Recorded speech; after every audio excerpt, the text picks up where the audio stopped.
Yo, this your guy African Nat. Black Sun. We are the Sons of Africa podcast, man. So first and foremost, first thing I want to do is send my condolences to DMX family. Send my prayers to him, man. He was definitely a legend. We talked on the last show about the influence of him. He was like the theme music for our day-to-day life when we was in high school. You know, in the late '90s, early 2000s, he was like the theme music to our life. So I want to send my condolences to his kids, his family, and send my prayers and condolences to them. And also, what I want to touch on is send my condolences to Black Rob's family, his kids and family, because he put out a video last week, I believe, talking about his experiences with DMX. And then about a week later, he passed away. They unsure what he passed away from, but I want to send my condolences out to him. Just yesterday he passed, right? Yeah, yesterday, but they didn't say what he passed away from. From what I read, he already had some kidney problems, I believe. His kidneys were failing, and he had already had, like, I think they said five seizures. Mm-hmm. 5 strokes. 5 strokes, yeah. So. 5 strokes and stuff. So, you know, he has some major complications. He has some health. They don't tell you exactly as far as what it came from or what it derived from. But it's sad to hear, bro. You know, hearing that type of stuff, man, that'd be the stuff that make me be like, really, like, you got to really start watching your health, man. Because take your health serious. Black Rob was only 51, bro. Yeah, DMX was only 50. And they were saying, I don't like, because I know when you say certain stuff, they'll try to flag you and won't let your stuff go out. But they were saying it was COVID related. And I'm going to just leave it at that. I don't know if you saw that with DMX.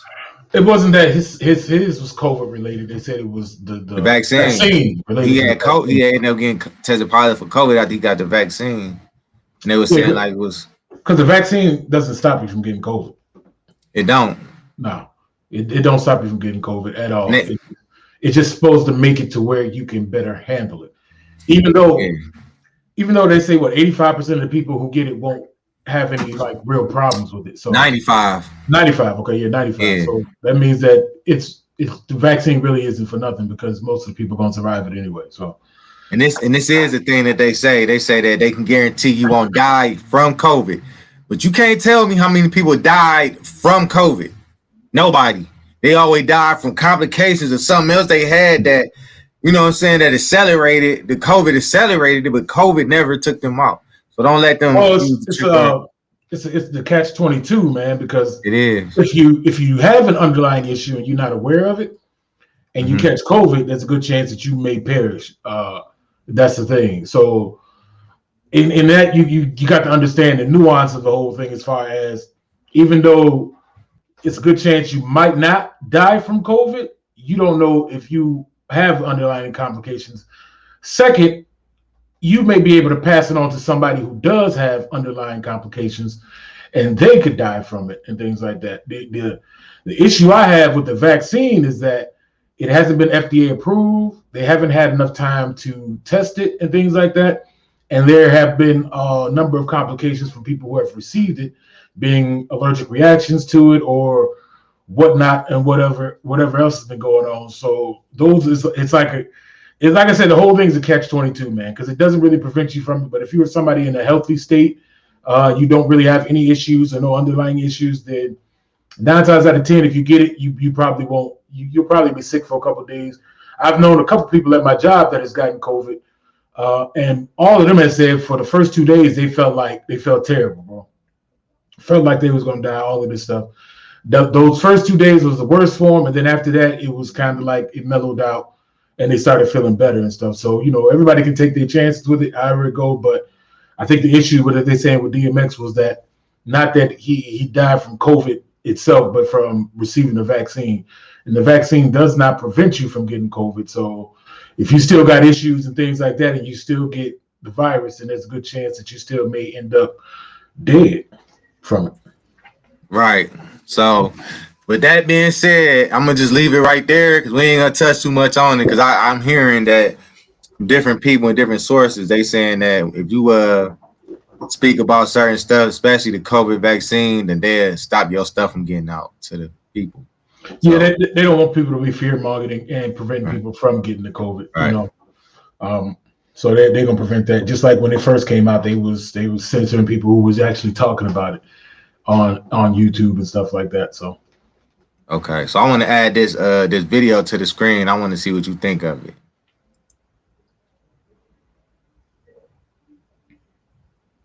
Just make this here.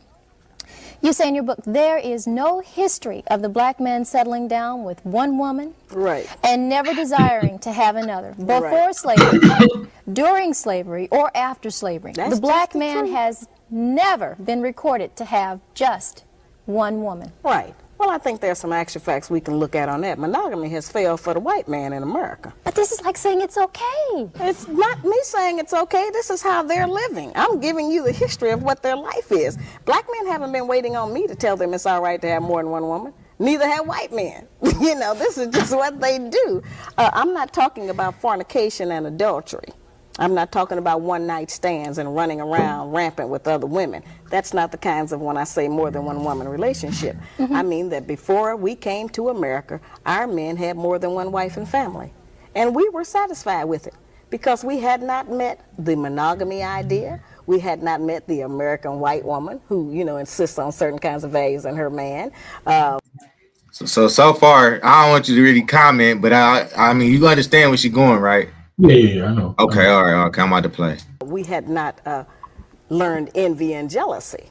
All right, after coming here, those kinds of ideas were bred into us because of society and the mores that the Americans made up here. And so then we started to have problems with that. But I think that since it is apparent that most of them, not all of them, it's certainly up to the man, do love more than one woman. I got tons of mail. A lot of black men write and tell me that they have had two women for 5, 10, 15, and 20 years, and they can't even get the women to speak to each other. Sometimes they have two families. Would I want sets of to, but children. Shares, would I want to talk to a woman who's sharing perhaps the bed and the money and the social life with who I would deem as my man? If you want to deal in reality, and if you are not insecure, and if you don't think that that robs you of something, you would want to know them. If he loves her, you certainly should want to know her. There are a lot of black women out there who say, Oh, I know "Sister, they're mad about that idea. I understand, you know. That And would that's never not hold easy. water. Wait a minute, that's not easy. And that's a frightening thought to most of us. And I don't like that. I'm not for that. I'm in agreement with everybody else. Our men ought to just have one woman. But that is not the reality. I'm trying to get us to deal with some reality for a change. Stop dealing with fantasy. Stop dealing with television. Stop dealing with imagination of how we wish things were. Let's deal with how they are, what it is. You got enough info? We can stop it. Yeah, I got Deal plenty. with that. Okay. So well, let me hear. Hold on, go ahead. I want you to tell me what you think of this real quick before I go in. No, you know what? I'm gonna go first. I think I'm gonna go first with this one, man. So like what she was saying is, back in the ancient days, back in our history, that men had two wives. Not that men was cheating or committing adultery or fornicating. They had two wives, meaning that they took care of two families, man. So with that being said, what I think about it, I mean, that's what they took from us when they made us Americanized.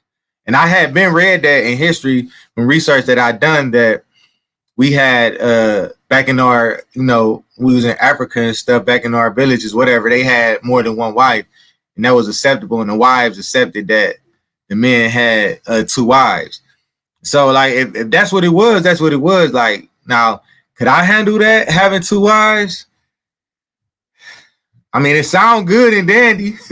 Sound like you'll have a lot of fun with two wives, but two different personalities, I don't know if I can handle it, man. It had to be two special people, real special, to be on the same page. They got to really love each other for me to do that, to have two wives. 'Cause I am married and I love my wife, and I never imagined me having two wives, but I'm just saying, periodically, just hypothetical thinking, they had to be on the same page. Those two women would really have to be in love with each other, not just love each other, but they had to be in love with each other for the work. Y'all really be on the same page. And the benefits of that is you got three incomes in that household.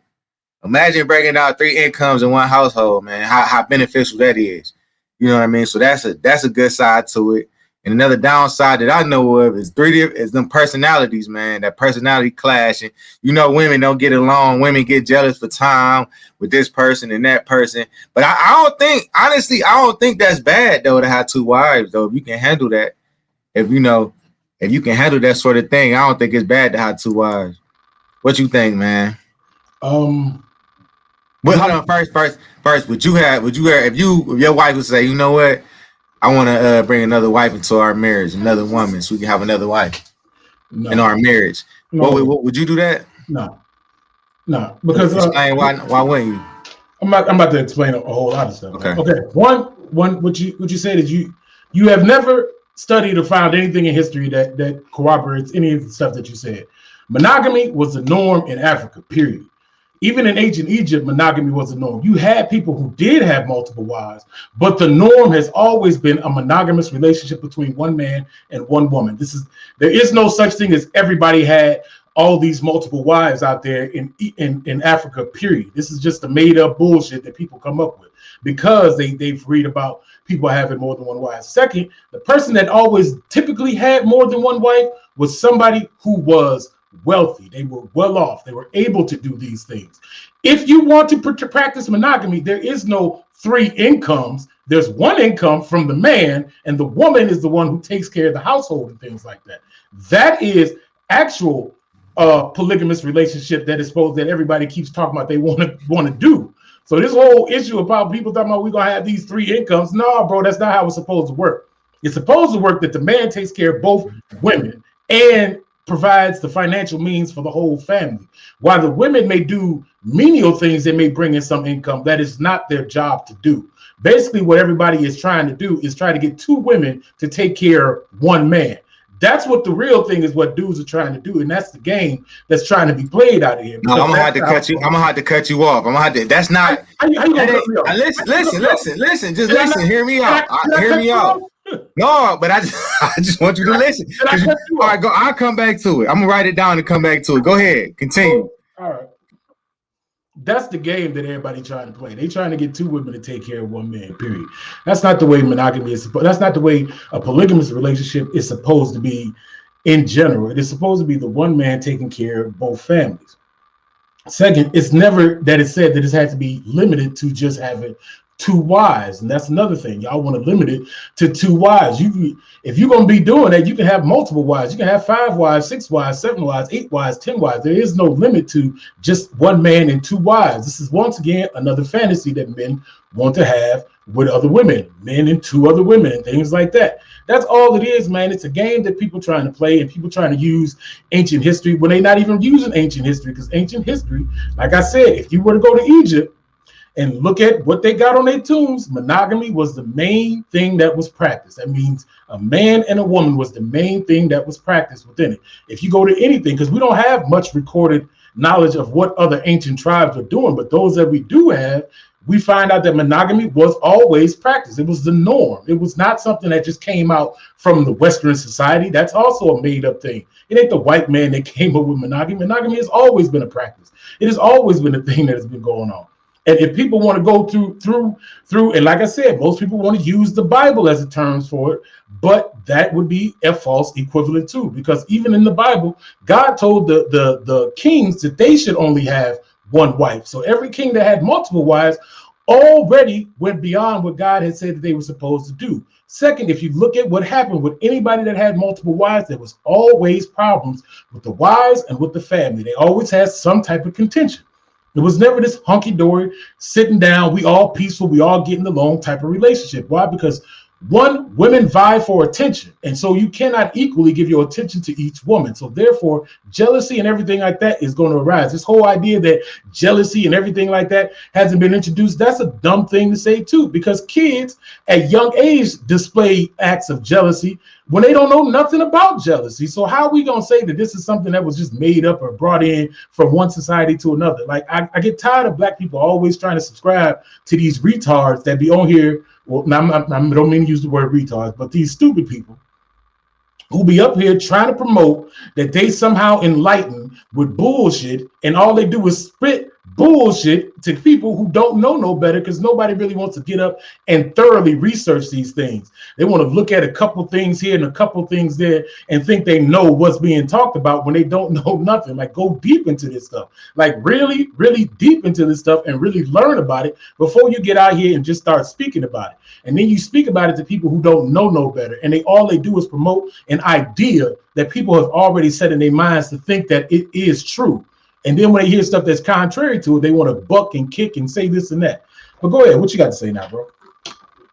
What I'm saying is, number one, it ain't two women take care of one man, because the man is gonna be the breadwinner in the house. That ain't Listen, the truth. you're not. I let you go. I let you go. I let you go. I let you go. I'm gonna remove you from the screen. You know what I'm gonna do? I'm gonna remove you from the screen, man, because you won't let me talk.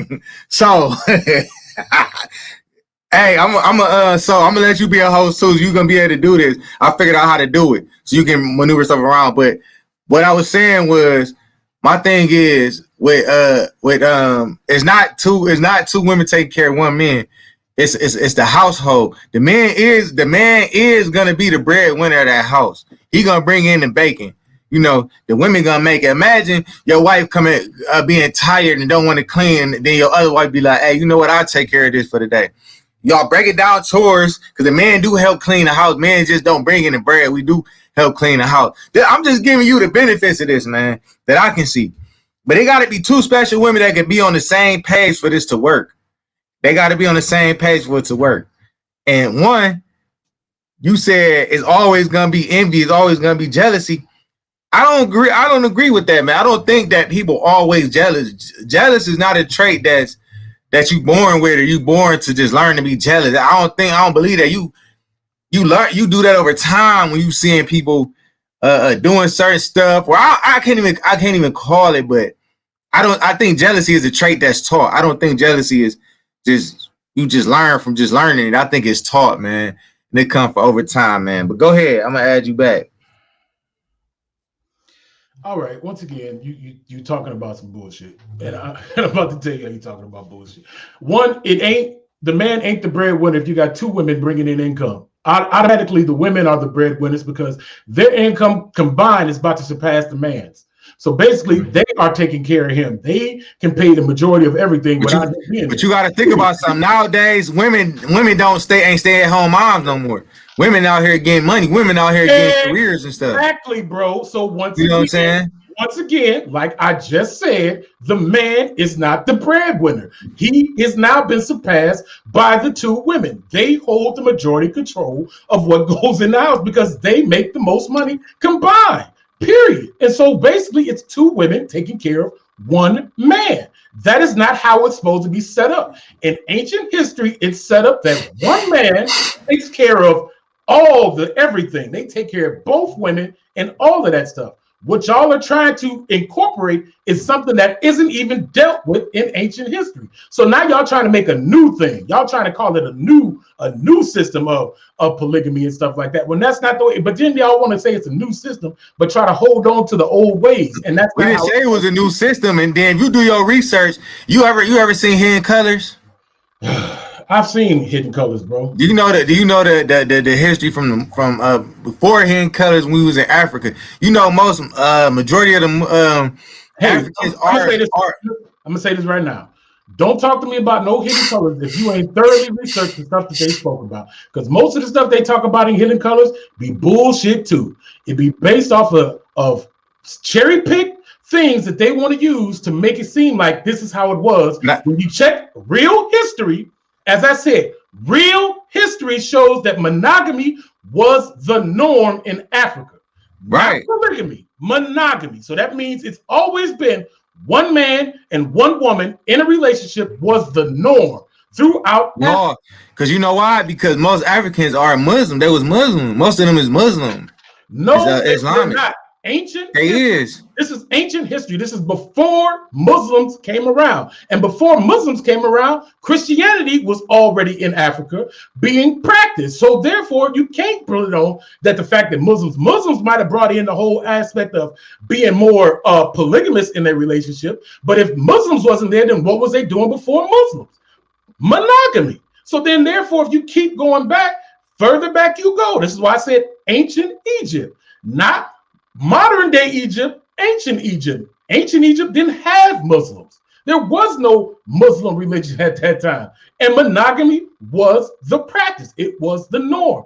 Ancient Africa, the norm was monogamy. There was no polygamous relationships as the norm. This is a lie. This is what I mean. Don't talk to me about no hidden colors if you have not thoroughly researched the stuff yourself. You didn't. No, I did. If you did, you wouldn't be saying what you're saying. No, I did. I'm just referencing hidden colors because they touched on a lot of stuff. Like I always say, some stuff I believe, some stuff I don't. I know what I've told you. I've seen hidden colors. I know what they touch on, and I know what's bullshit that they be talking on. I know this because I've looked through this stuff. I've researched this stuff, and I know this stuff. I've talked to people several times about this stuff, bro. I spent my whole time debating cats on things like this, on religion and practices and stuff of that. I see, because I wasn't ready for this. You kind of set me down, man. I ain't gonna lie. I wasn't ready. I didn't know you was coming. I said maybe I shouldn't have took it that way. Maybe I should have just said straight up and not went back in history. Maybe I should have. Bro, most of the stuff they get from, once again, the Bible and what happened in the Bible with people being polygamous. But in the Bible, God tells people not to do these certain things. Let me ask you this. Go ahead. Speak, not to cut you off, but speaking, you said the Bible. Speaking of the Bible, do you think everything in the Bible is real?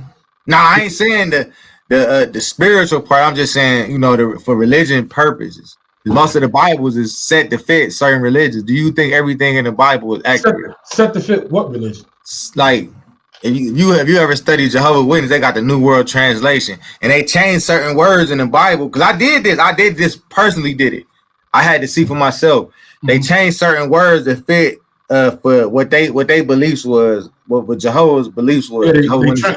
They translated in a slant that will more likely towards to what they try to teach.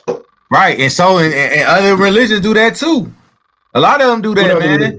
Like the Quran is pretty much the same thing as the Bible, but they changed certain stuff in the Quran. The Quran is not the same thing in the Bible. Now, did they plagiarize a lot of the stuff from the Bible? Yes, but it is not the same thing as the Bible. It's similar. It's not. It's similar though. How? Tell me how. I ain't about to go into that because I ain't really deep familiar with it, but I did. I used to. All right. Once again, I'm going to tell you. I have studied these things. I've been over in the Quran. I've read the Quran, a good amount of them passages and things like that. I've studied the things that are in it. I can tell you that, yes, it is a plagiarism of what is in the Old Testament. It does not plagiarize the New Testament, though it does mention Jesus in its pages and stuff like that, but they only call him a prophet. But all they did was plagiarize a lot of what was already in the Old Testament. And some of the stuff they got wrong from what was already written in the Old Testament. Not only that, a lot of the surahs and things that they had were written on pigskins and other things like that they lost. And during the Ottoman Empire, he got rid of a whole bunch of stuff that was supposed to be compiled in the Quran. And most of the Quran is being it is being corroborated by, I think, the Hadith, which is supposed to be the tales of Muhammad. And they use that to corroborate the Quran, and Quran to corroborate itself. To corroborate that. So it's like a circular reasoning going on. So they go to the Hadith to say that this is true in the Quran, and then they'll go to the Quran to say that this is true in the Hadith, and all of that stuff. So, like I said, I'm kind of getting off subject. I was just saying, do you believe what you hear in the Bible? And I'm gonna break down why I asked you that. Okay, this is off subject to what we was talking about as far as. Yeah, I know, but we gonna get back on track. But this is it's a personal thing I wanted to touch on. Just personal. Just ain't. We gonna get back on track though, but just real quick. So you asking me, do I believe what not? What do you believe what's written in the Bible? Because I'm a spiritual person. I feel like the Bible. I do. 100%. 100%. 100%. Okay, because like it's you hip to the Nuwapians that was ran by Dr. York. They were like a branch off Muslims. Yeah, I think so.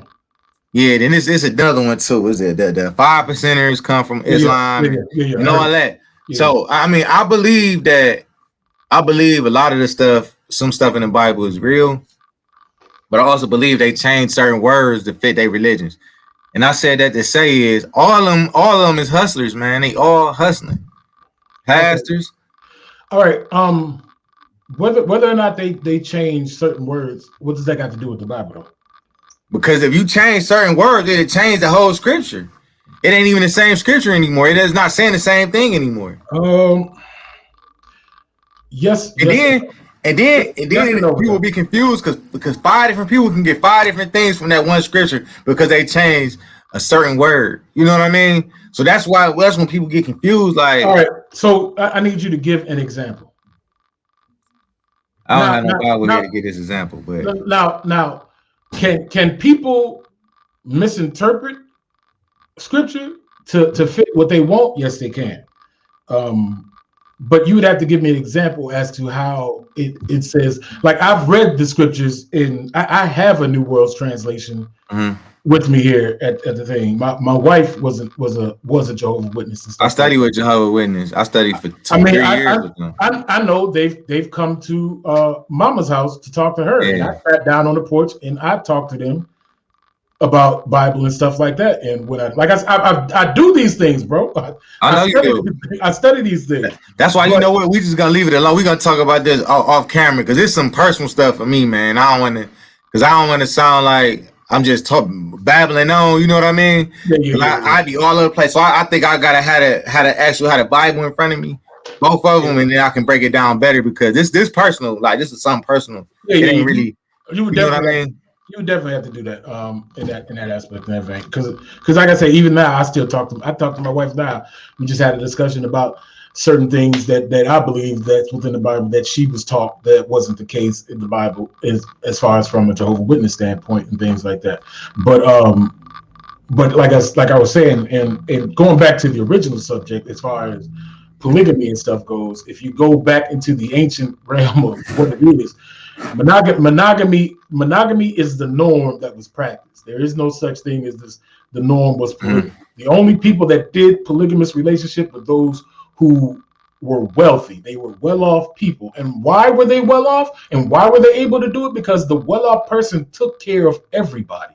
They didn't have them go out and work so that they can all make this community. No, the wealthy person takes care of everybody. So if you're a man and you saying that you want to be in a polygamous relationship, then your job is to take care of both women and not require them to really do much work, but to rear your children up and do things around the house and maybe do a couple things that will bring in some amount of income, but that wouldn't be their job in order for them to be like, hey, let's pull all our money together and things like that. That's not the way it's supposed to be. Right now, what that is a hustle game for one man to be taken care of by two women.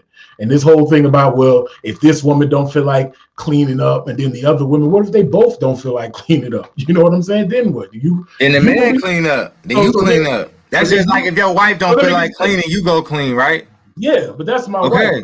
I'm cleaning up after my wife. You talking about cleaning after two women. And two wives, your wife, them both your wives. Two women and whatever amount of kids that they got at the same time. And you the one that's working and pulling in all the same and pulling in the fun. They working too because women don't sit at home and stay at home moms no more. Oh, no, I'm not saying that I can do that because I don't think I can handle it. My patience, I don't think I can handle two different personalities. I already got problems with one. And then I'm about to touch on what you said about jealousy. Jealousy is not a learned trait. Jealousy is an inbred thing within the human nature of who we are as being humans. We all have emotions as far as being able to love, hate, to be jealous, and all of this stuff. None of that is just learned. That are things that are already within our very own flesh to do, and they display themselves at a very young age. My wife showed me a video of a man. He was sitting over there holding his little baby daughter right on her lap over there, and all he was doing was rubbing his wife's hand. The child looked at him rubbing the hand, looked at the dad, looked at him rubbing the hand, looked at the dad, looked up at the mom that the hand was rubbing, grabbed the dad's hand and pulled it over to her to just be like, no, you just gonna hold me. That is not something that was taught to her. That's just an inbred thing within human nature. Like, y'all, people are over here trying to make it seem like human people aren't humans no more, that we have no emotions or anything like that, that all emotions and things that we have is just something that's taught to us. No, these are things that are already within us from the get-go. We just display it in several different types of ways. So yes, people will get jealous because why? You have three individuals all having their own mindset, all having their own thoughts and desires and things like that. This is why contention always happens, because if you have contention between you and your one wife, how much more contention you gonna have with 3 other people all trying to share the same bed and share the same person at the same time? It's gonna be contention. That's just natural. That is just human nature for it to be that way. And for anybody to sit up here and act like that's not the case, they foolish and they fools. Because either one, somebody really don't care for the other people and they just using them, or 2, everybody just lying to themselves. And there's something that's going on. Like nobody knows what goes on behind closed doors, but everybody want to act like everything is all G when they see stuff in public. And that's never the case. Because if you can look at your own life and know that you have ups and downs, problems, arguments, and things like that, then you can't sit up here and think that because somebody is doing something different, that all of a sudden what they doing may be working out better than yours. That's just foolishness, man. Okay, and then you have the whole idea of cats doing this stuff, and then they always have these rules and regulations of what they can do. This is even with people who be like they have an open marriages or open relationships, right? They'll be like, we can have an open relationship, but the person who you messing with, you can't kiss them. Well, why not? Why can't I kiss them if it's an open relationship? Why we got to set all these rules and regulations? Why? Because once again, this is human nature. People really don't want to do this, but most people end up doing it because 1, they just want to be sinful individuals and do whatever they want to do and think ain't no consequences are going to come of it. Or 2, because they inbred don't really want to do this, but they feel like in order to keep the person they with, they have to do it. So they set boundaries on how you can do it. Why? Because jealousy always seeps in. Period. Let me ask you this. I'm gonna just say this. No disrespect, because I love my wife to death. But I'm a firm believer God knew what he was doing when he created that box. And I'm gonna just leave it at that. He knew that was gonna be a problem for us, man. He knew that. He knew that, man. That's the ultimate test. Like people say to me, it's difficult cheating. That's easy. It's difficult getting on the same page with one person that you live with on a day-to-day basis. Like not saying that it's bad or it's toxic, but it's difficult because y'all come from different backgrounds. Y'all trying to get on one page together. In what way would it be toxic? Like what is? But I'm just saying, people would take it wrong and say, "Oh, no toxic relationships." Then you know how people be. So I'm just explaining that not toxic. I know. Like I said, me and my wife, we talk about this all the time, bro. Yeah. Because me and my wife do too. A lot of people do say that, and I think once again that's foolishness because it's not toxic. It's like saying that when they be talking about how they be like some chicks that tell girls, man, girl, don't let them tell you what to do and what to dress because that's just being toxic. You should be able to be out here with your titties all out and everything, and he should be cool with that. Like who gonna be cool with that, bro? Like most of these chicks ain't even gonna be cool with they dudes doing the stuff that they be saying that should be okay for people to do, but they be careful. It's a big old cap game because once again, it's rooted in us. And I hate to say this, but I really don't hate to say this. I'm just gonna speak the truth of the whole thing. It's rooted in just a sinful nature, bro. It's rooted in people just wanting to do what they want to do and feel like there should be no consequences of them doing it. When there's always consequences, like you have to use wisdom in everything that you do. Whenever you decide to do, whatever you decide to take part in. Wisdom has always got to come into the forefront. You cannot just do anything that you want to do because there are always consequences attached to everything that you do, whether it be a good consequence or bad consequence. It's going to be always something attached to every decision that you make. And it's the fact that people are thinking that there should be no consequences attached to anything that is just absolutely insane because that's not the way of the world. We just talked about it, me and more. Like I said, we just talked about it this morning, not too long ago. About karma, how karma is gonna come out. She was talking about how this black chick, she was killed by her dude. He was a white dude, I guess. He shot her or something like that. I think that's how it went. She got killed. And over on Tariq Nasheed's page, everybody over here happy that the chick got killed. They over here talking about it, talking about her white zaddy. That's what she get, blah, blah, blah. Now, who would find joy in the fact that anybody was killed for any reason? And then we turn it into this whole racial thing when that's not even the case. Because if you look at statistics, black women are killed by black men just as much as they being killed by anybody else. So statistically, a black woman would have it bad being with a black man as far as being with a white man too. So it's like, why would you find joy in the fact that she was killed by a white dude when technically she could have been killed by a black dude just as easily. You know what I'm saying? And the simple fact that y'all over here loudness and being pride about it is like it's absolutely insane, because like I said, like it is. People get on the internet and they always want to take joy in other people's suffering. Why do people do that? You know what I'm saying? If jealousy and everything is like that, is just something that's taught, why do people actually take joy? Because you don't have to be jealous of nobody if that be the case.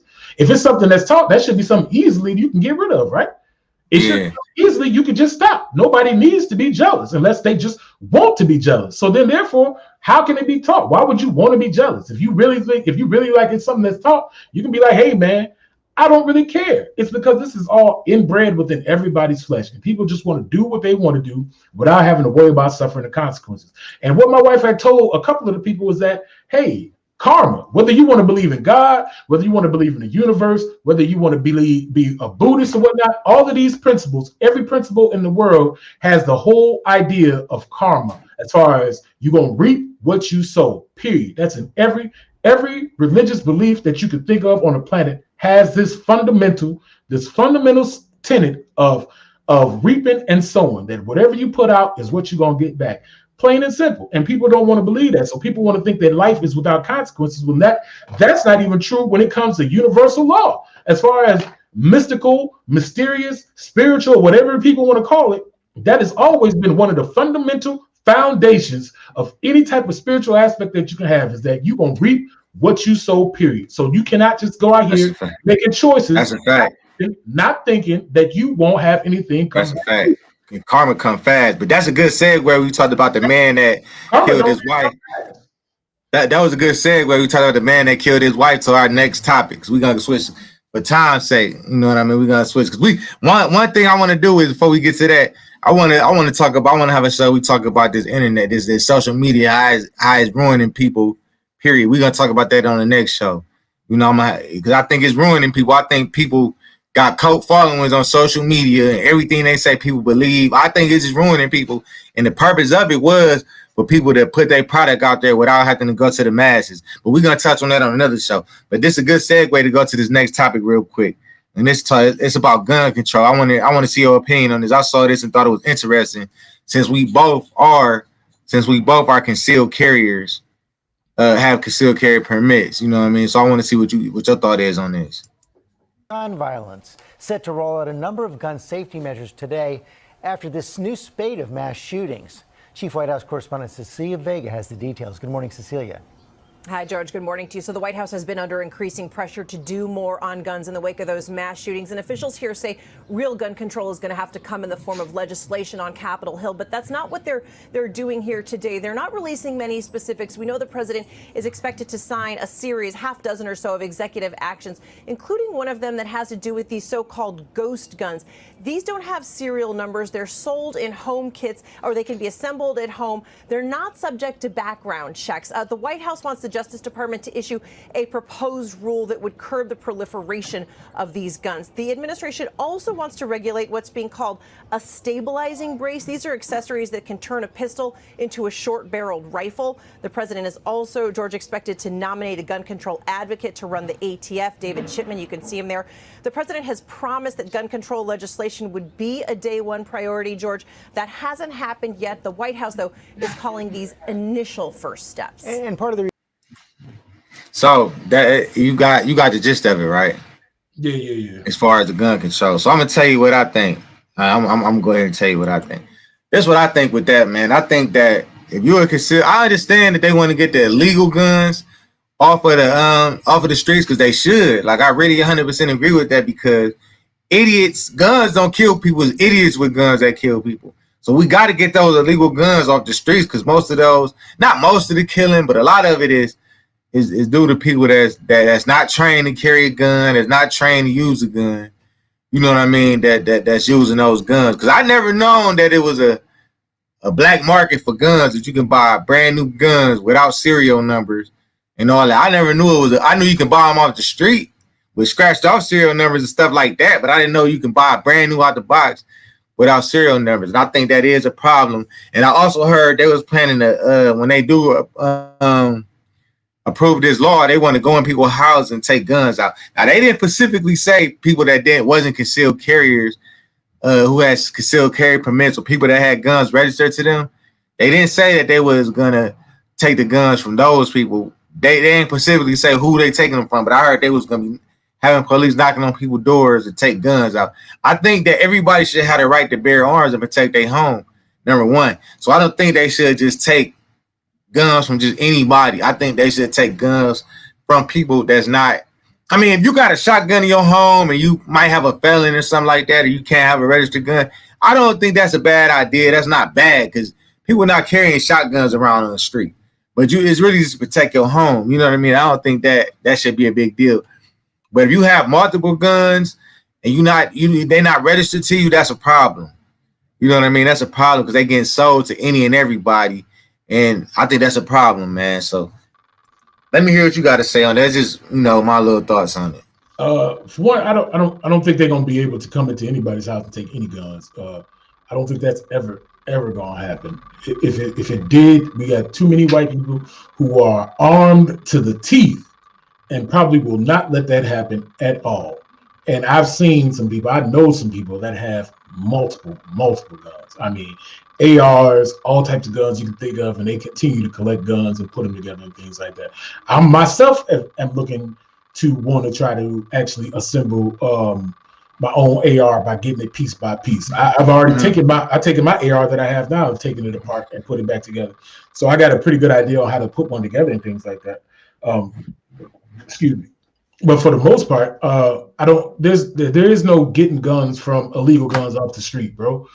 Criminals are gonna always find a way to get guns. And now that I think about it, that you say it like that, they buying it from them. Like, we don't have no factories to make guns. Criminals don't. Exactly.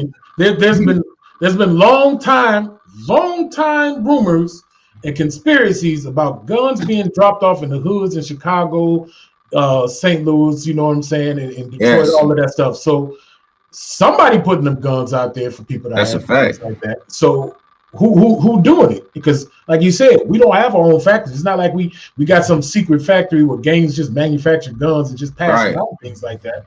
You know what I'm saying? And this whole scratching off serial numbers and everything, it don't really matter. Like, you don't, even in Texas, you're not really registering. Like, it's not a registration as far as anything like that. You fill out paperwork, but you don't really have to do a registration. And I think the most that we should do is background checks to see if somebody is mentally stable of possessing a gun, possessing a firearm, and things like that. But other than that, I encourage that every law-abiding citizen should definitely go out and buy them a firearm and protect themselves everywhere they go and get them a concealed carry. Because there's a lot of crazy people out there, and you never know when you might be, or when you might be called to help protect somebody else and stuff like that. I think nobody should walk around without one. You know what I'm saying? My main thing is to make sure that my son has one, my daughter has one, because she got her car now, so I'm gonna get her a nice little gun that she can put in her car just to keep, because she don't need to have a license in order to keep it in her car and things like that. But I think that she needs to have one because, once again, crazy people happen all the states. There have been plenty of incidents where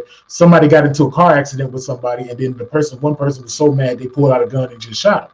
I don't want my daughter to be in that situation. I don't think anybody should be in that situation. I think everybody should have a fighting chance to defend themselves as much as they possibly can.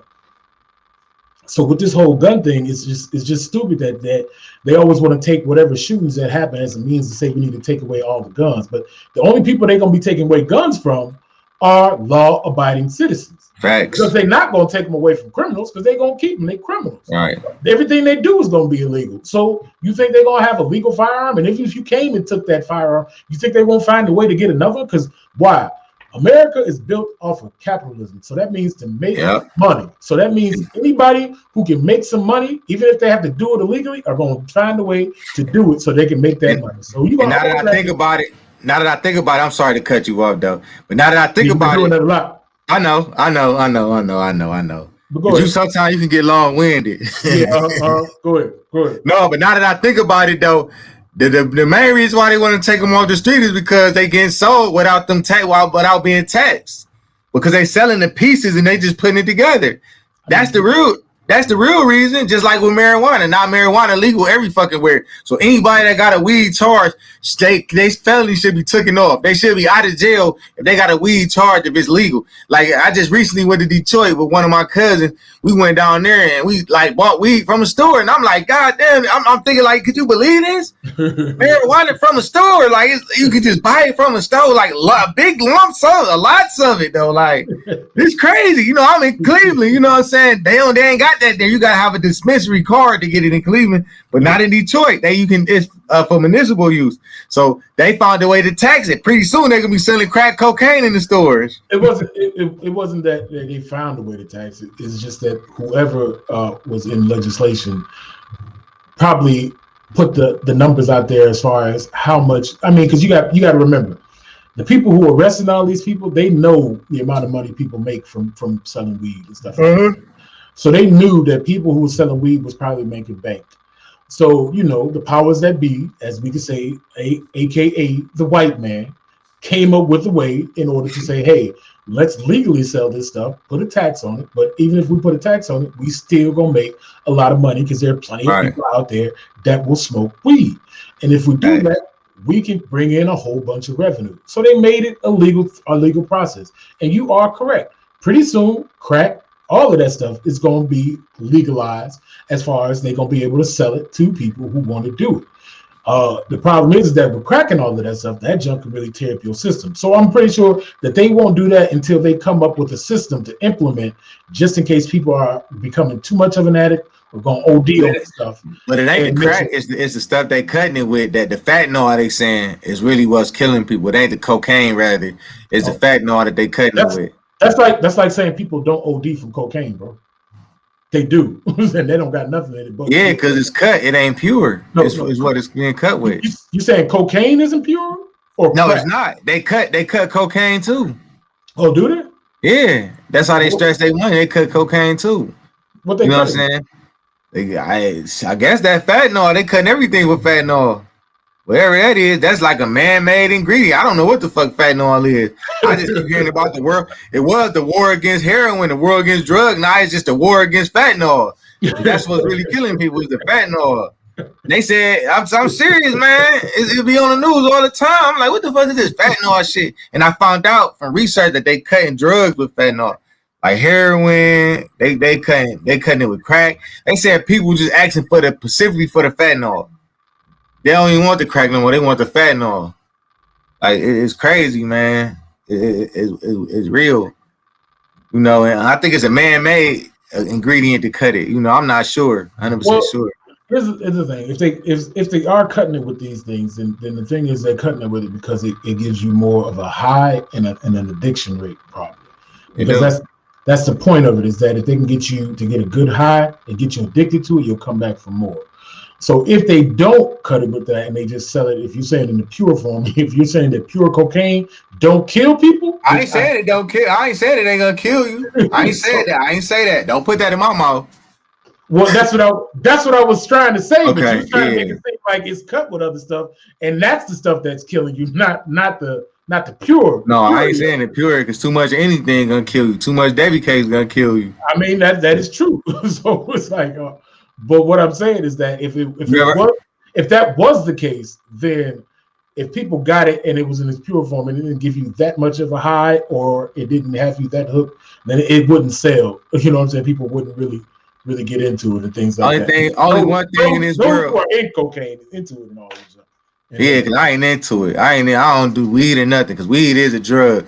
But the only thing I know of that too much of it won't kill you, I ain't never heard it killing nobody, is marijuana. I've never heard smoking too much weed killing anybody. I know people that went crazy or not in their right mind from it, but I never heard of too much weed killing nobody. I done heard too many cookies kill you, too many chips kill you, too much chicken kill you, too much beef. Yeah, too much beef kill you. Too much goddamn anything, too much water might drown you. I don't know, but I never heard of somebody having smoking too much weed killing them, man. Have you ever heard of that? No, not really. I haven't.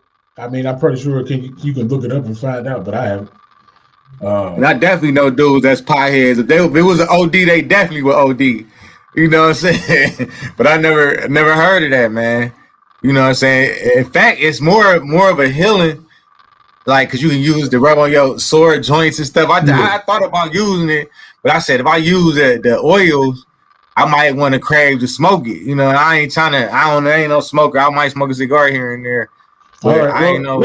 Here's the thing. I just looked up. It says in the Healthline article, it says in Colorado reported an increase in the number of emergency room visits related to cannabis or for visiting tourists. So it's doing something to where people go into them. Maybe they just bug it out too much. They hallucinate. You know what they say with them edibles and stuff.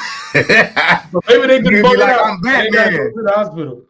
You know, I'm gonna tell this story. This is a true story. I was going to broadcasting school, and this dude, we sitting around because the equipment was down or something. Like something was wrong. We just sitting around, and one of the students, one of my classmates, he kept rubbing sanitizer on his hands. Like I was talking about, he did it. He just kept doing it. And he started saying he was Batman, and he was hallucinating, man. And it was from this is a true story. Like, no, I ain't trying to put nobody on blast or none of that. But he was like, they said that what happened was the hand sanitizer started getting into his pores and it was getting into his stream and it made him have a reaction. Yeah. You know what I'm saying? He started, and I was like, damn, I never knew that can happen. Yeah. So I'd be like, you absorb all that stuff. I mean, your skin absorbs a lot of things, man. You can absorb a lot of stuff. That's why they got them packs for nicotine. You can just put it right on your skin and absorb into your membrane and things like that. Like sometimes those are the quickest ways for stuff to get into your system is through the pores and through your skin and stuff like that. So that putting on all that hand sanitizer probably could just be drained into your skin and do all types of stuff. But I didn't know it would cause a reaction where you're gonna think Batman. Man, he was tripping, man. You could tell someone right. Like he was in the space. He didn't know who he was. He didn't know what his name. He was tripping. The problem is that like I said, and this is what I've told my wife several times, I think the issue that people have with weed is that weed typically is considered the gateway drug into other stuff. Yeah, gateway to the cookies and shit. No, I'm talking about beyond all of that. I know. Because if people are seeking a high, and then once they get used to one high, they're gonna want a bigger high. You know what I'm saying? I'm not saying that's everybody and all this stuff, but studies have been shown that it is a gateway ticket to a lot of things. Like a lot of people end up starting off with weed and then they get into heavier drugs, and it's all for that seek of the high, and that's what people get addicted to. So in that sense, if people are doing that, then that would be the end result of what they were dying from, is starting off from that. But as far as pure weed in itself, no, I haven't heard of anybody dying from it and things like that. But I feel that weed in itself is a way to pretty much get people connected with, I would say, the spiritual realm. I talked to this dude at my job about it. He was talking about smoking peyote and all of that stuff, and I told him peyote. Yeah, what they say, it's pretty much weed with the tobacco, like a tobacco that's like a drug or something like that, and people start hallucinating after smoking it and everything. You ain't talking about that stuff Mike Tyson was talking about. He said, did it make you really go deep into yourself? It's called I can't think of the name of it. Mike Tyson was talking about it. I mean, it might be the same thing. It's with it's something that Native Americans used to talk about. But like I said, all of that stuff is a way to get you probably more connected to a spiritual realm of things. But like I said, in that aspect, that's a danger within itself. That's a whole another thing that we can go into about some other stuff. But other than that, no, man, I ain't heard it. But when it comes back, go ahead. I was about to say, do you think people gonna, since now this is something I believe, since they is making the marijuana and they making it in those dispensaries, and they is putting different chemicals in there for different strands. That's how I don't care what nobody say, they not crossbreeding nothing. They putting chemicals in there for them strands. And they said that, I forget what name of that chemical or whatever it is, that whatever that stuff is, I can't think of it. It's something like hemp, but it's something else. Whatever that is, they said that was not THC. It was something. I don't know. I ain't gonna say because I'm not sure. But I feel like because they really gonna mass produce it. So you will hear about ODs on that. Man, bro. I mean, like I said, if you can make money from it, they gonna do it, bro. And if they can make it legal to where they can make money, don't have to worry about the police. They already doing that. Now, here's the kicker about the whole thing. All of these weed dispensaries, even though they legal within the state, the feds can still come in and arrest everybody that's selling that shit. Did you know that? Really? Yes. I didn't know that. It's not legal in the federal sense, just by states. That's why certain states is legal and certain states is not legal. You know what I'm saying? But as far as federally go, they can still come in and arrest people for that all day long, bro. I wonder if you say you work at a dispensary, you just like, you know what, I'm gonna take me a blunt home. I'm gonna just go ahead. You know how when you work in a restaurant, you get to eat, you get a meal ticket to eat. What do you say? Shit, I want to take me a blunt home. Would you catch a case for that? Like, I'm serious. Like, would you catch a felony case for that if you want to take a blunt home? In that aspect, probably so, because I would think that the reason why they allow you to take food and stuff is because it can be wasted. Food has an expiration date. That could be wasted. Nah, it's a plant. It ain't gonna expire like that. You know what I'm saying? So it can be out there for a long time. But food, you know, you let it sit out, it can spoil. You can't serve that the next day. But weed, even if you leave that bad boy in the bucket in the store, the next day it'd be good to go. You can give it to the next person that's wants some. So I would say that if you did that, you would probably lose your job for stealing. I mean, you probably won't catch a case and be going to jail, but you definitely probably get fired. I mean, it depends on who the boss is. They might be a dick and charge you for it, but yeah. You ever tried any of them edibles? Since No. we're talking about marijuana. No, me either. No. I thought you had an edible story because I hear a lot of people be having those edible stories. No. You know, when they take them and I then told they, you, you know. my most thing that I've done with anything was drinking. Oh, you never smoked weed before? No, I ain't never smoked weed before, bro. I probably did it like 8 times in my life. Probably less than that, honestly. And the last time was like 2008.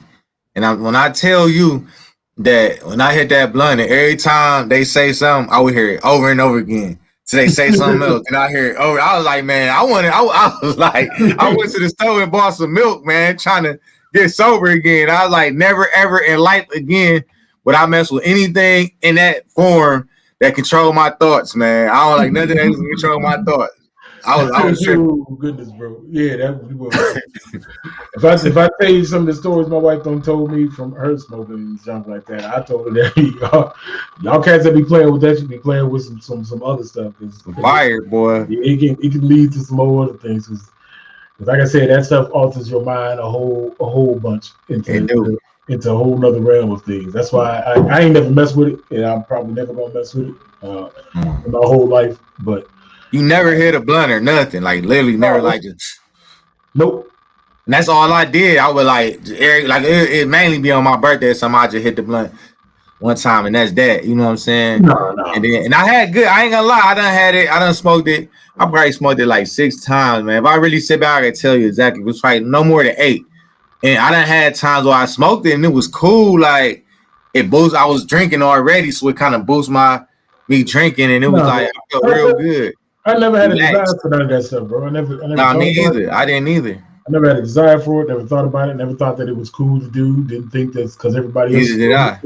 Should I do it? So because of that, I just never stayed away from it, bro. And neither did I. I'm kind of picky on what I like to spend my money on, and that's one of the things that I wouldn't want to spend my money on. So yeah, I never got into it. I never smoked it. Never got into it. Never will smoke it. And all that stuff.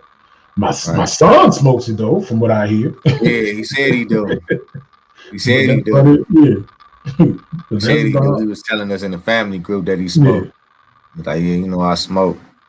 I mean, he grown now. I mean, yeah, he is. I ain't got no problem with it. He an adult. He got to make his own. He told me he got a YouTube channel. I was trying to subscribe to it. I wish I knew what it was and shout it out. No, he don't really do nothing on it right now. Oh. So it's not even that. Okay. He got his own things he's trying to work out and do. Okay. As long as he's doing something, man. But yeah, you know, this Sons of Africa podcast, man. You know, we touched on a couple topics, the guns. I really like. I hope your wife realize that you want to have a polygamous relationship. No, I don't want to. I told you I didn't want to have a polygamous relationship. I can't handle it, man. Dealing with my wife, and I love her to death, and I would not want anybody else to take this ride with me in life. But just dealing with her and me and her getting on the same page, and I'm not saying it's bad or none of that, because I got a good relationship. We talk about everything. Like I said, she was my best friend for 9-10 years before we even got into a relationship, and we really talked about everything. Like we hung out, like my partner, my male, you know what I'm saying? Yeah. Like my homeboy. It was that type of relationship before we even got into a marriage. But just being on the same page with her is enough to let me know, like, doing that with trying to get two women on the same page, I don't even want that headache, man. That's stressful, man. Might be fun in the bedroom. I agree. I would That's agree. stressful, man. It's stressful, man. And then you don't even know if most of them participate in the bedroom together. So Right. it might not even be that case with some. Some might be saying, "No, we could do it, but it's just gonna be me and you." But once again, that's also a type of jealousy when you want to just be y'all two together and not the other person participating in it and things like that. But like I said, people always say that jealousy is something that's man-made. Like we literally were just talking about this very same thing this morning. And it's all foolishness, bro. It's all foolishness. I wish people would really just really get out of themselves and really stop listening to some of the things some of these people say that prop themselves up as being knowledgeable, and realize that they're not knowledgeable. They just like to talk a lot of bullshit. And what they realize is that the majority of people don't look into these things. They don't study these things. They don't research it for themselves. They just take the word of somebody who they think is in a position of knowledge and ride with that. You know what I'm saying? Like I said, I've talked to plenty of people about all of this stuff. I've debated with people about stuff. You know what I'm saying? I had a whole YouTube channel dedicated to just biblical things and stuff like that. And you know what I'm saying? The type of comments that people would say is like, once you hit people with stuff that you know what you're talking about, they typically just stop talking. And yeah, you seen what I did. They leave it alone because it's like, you seen what I did. You can only bullshit so far, but when somebody really know what they talking about, has looked into this stuff, if you ain't looked into it, then you got to stop talking, because it's like you really don't know what you're really saying. And that's all I'm saying. So just be like, you don't already said it pretty much a lot as far as internet celebrities and people who get into a platform. We're gonna dedicate our next show on that whole thing. Like, I'm gonna get some clips about it, because I really 100% believe that's fucking people head up. I mean, we can like and in that whole clip, we can put in a lot of people that be talking all of that junk, as far as like the Kevin Samuels and his co-leaders is what I call them, co-leaders. Yeah, that's what I'm saying. His co-leaders, Derek Jackson, and people that follow him, just all of these cats and things and stuff. You know what I'm saying? To Pastor John Gray, all these people that be. Yeah, we can do that. That's what all these people that be talking all this stuff, and they be having these people follow them, and then they just be about bullshit. But they do it because they know it's a way to make money, and they know that most people are just stupid and they don't look up stuff. Like, so plenty of people that are just stupid out here, and they really don't know nothing. I've had plenty of people try to tell me what they thought was true, and like I said, once I hit them with the stuff that I really know, they have to shut up, because they ain't got nothing else to say. That's like I was saying, back to the original topic as far as polygamy and stuff like that, and monogamy. So that in ancient Egypt, it's known throughout, when they do the studies, that monogamy was the norm. In all of ancient Africa, monogamy was the norm. And as you tried to state, as far as when Muslims came in, that was further down the line than anything, because Muhammad wasn't even born until, I think, maybe 300 years, 3 to 500 years after Christ had died. So you got all this time up until him to talk about when people started practicing polygamy. And then if you want to say from there and then the slavery, well, then you would say that those polygamous relationships were born out of a Muslim background and belief to that aspect of things. So then you can't really equate that to being the practice of Africans, but that's the practice of a religious belief, not of a moral value, you know what I'm saying, or a moral understanding of things. So that's a whole different aspect when you go from a moral understanding to a religious belief, and therefore people incorporate that into their lives and stuff like that. Okay. But like I said, true polygamy is the man taking care of both the women and not really looking for them to be the providers of his household, so that he can kick his feet back and be chilling and relaxing, having 2 chicks, 2 broads, 2 people that can make him some type of meal, and he just living like he the king and all that stuff. The kings actually provide; they don't take from other people. With that being said, we're gonna end it right there. I got somebody going to meet you. You probably ain't never seen them in a long time, but with that being said, this is the Sons of Africa podcast. I am African Ant. Yeah, this is Black Son. Make sure y'all comment, subscribe, whatever we talked about, Gio. We want y'all opinion. Only opinion matter is y'all opinion right now. We want y'all opinion in the comment section. Tell us what y'all think. Yeah, to a certain degree. I don't care. To all agrees. And we're going to discuss. We may even take one of y'all topics or something that y'all say and talk about it on the show. We will do that. So we want y'all opinion. So with that being said, this is African Ant. This is Black Son. And we are the Sons of Africa podcast. Peace out. Peace out, man. Hold on.